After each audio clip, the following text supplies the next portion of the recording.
I do think there's probably a new look being taken at Qatar. We've just had the summit there. We've just had the president return. Certainly the Trump administration felt that this was a very important achievement, particularly the terrorist financing agreement and forum. There will be special monitoring of this. So I think there will be an unmistakable, I think, interest on the part of the administration to be certain that the GCC states are living up to what they've committed to. And Qatar has always earned a kind of special look because it seems to want to have it both ways. It has a very large American base from which many American operations are conducted in the region, and yet at the same time it has always had an outreach to the Muslim Brotherhood, to Hamas, and to many Islamist groups, radical Islamist groups. So there's a duality there, and I hope that the administration, and I suspect the administration will say, you can't have it both ways. Well, certainly in the last administration, there were those within it who understood that and felt it. With the Trump administration, because they're still very new, I don't know how much that was really incorporated into the thinking of the administration. No doubt, in talking to our friends in the region, they were undoubtedly going to bring what Qatar's behavior, the duality of Qatar's behavior, to the attention of the administration. So I don't know if it was embedded in the Trump administration beforehand, but I'm quite certain that they're aware of it right now. Well, you have two prominent people in this administration who have spent an awful lot of time in the region. The Secretary of Defense was the head of Central Command. H.R. McMaster served extensively in the region, in Iraq. In the case of Secretary Mattis, he has dealt a great deal with the Qataris, and he's obviously seen the value of the base there, but he's also undoubtedly seen where the Qataris seem, as I've said before, seem to want to have it both ways. So my suspicion is that there will be more of a strict accounting now. I can tell you, when I was in the Obama administration, in the first couple of years of it, because I served in the first term, one of the concerns I had was that the Qataris were not transparent with us in terms of what they did in Libya. I wanted them to become much more transparent than they were. I was concerned about their support for the Muslim Brotherhood and for Hamas. And I wanted us to make it clear that just because we have a big base there doesn't mean that our behavior is going to be somehow limited and we're going to turn a blind eye to what they're doing.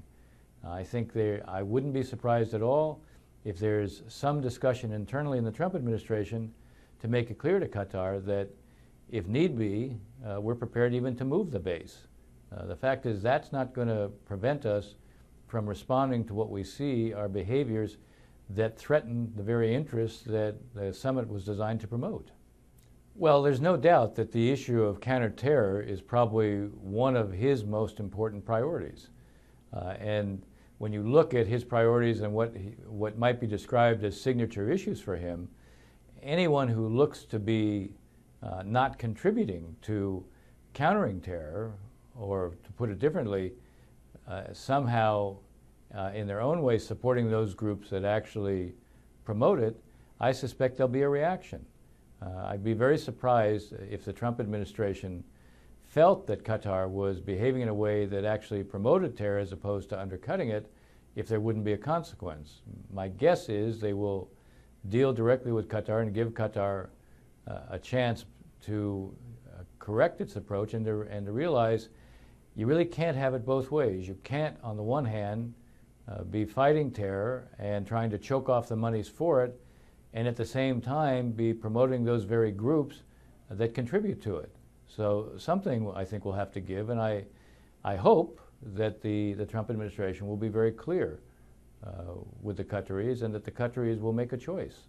Well, I think most of the focus probably has much more to do with the base, which after all is the largest single base we have, and we conduct all our operations in the whole region from there. I think Qatar has felt that gave them the ability to do whatever they wanted with others, whether it's supporting the Muslim Brotherhood, whether it's providing material support for Hamas. I think that is the crux of the issue.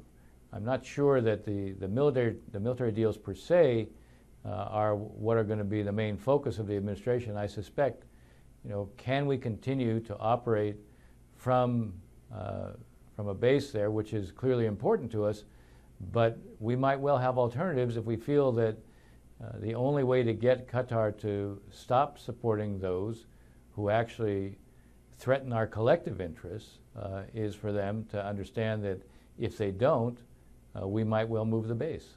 Well, I think this has been an issue that is constantly reviewed. I mean, it's not focused only on Qatar, but if there are questions that are raised, I suspect that the idea of intelligence sharing is something that would also be one of those issues where you'd see a change. But I think first things first, I think it's important for the administration to have a very direct discussion with the Qataris so there's no mistaking where the United States stands. And so they understand that if they feel they can continue to promote the Muslim Brotherhood, which historically they've done it based on this idea that somehow they can be a bridge, that Qatar can be a bridge. They can be a bridge between us and the Muslim Brotherhood, or they can be a bridge between some of their GCC colleagues and the Muslim Brotherhood. If you're going to be a bridge, there has to be some demonstration that you're serving that role is actually producing some outcome. It's changing the behavior of the Muslim Brotherhood, but we don't see any evidence of that. Quite the contrary. If you look at the kind of statements and tweets that are coming out of the Muslim Brotherhood in Egypt, you see these horrible attacks on Christians in Egypt, and you see the Muslim Brotherhood somehow suggesting that they're to blame. As long as we see that kind of behavior, it's going to raise basic questions about, is Qatar capable of delivering what it suggests? The evidence to date suggests that the behavior of the Muslim Brotherhood has not changed one iota. Well, I think we have to see unmistakable evidence, not hints, not winks that somehow this is all going to change. There has to be an unmistakable change.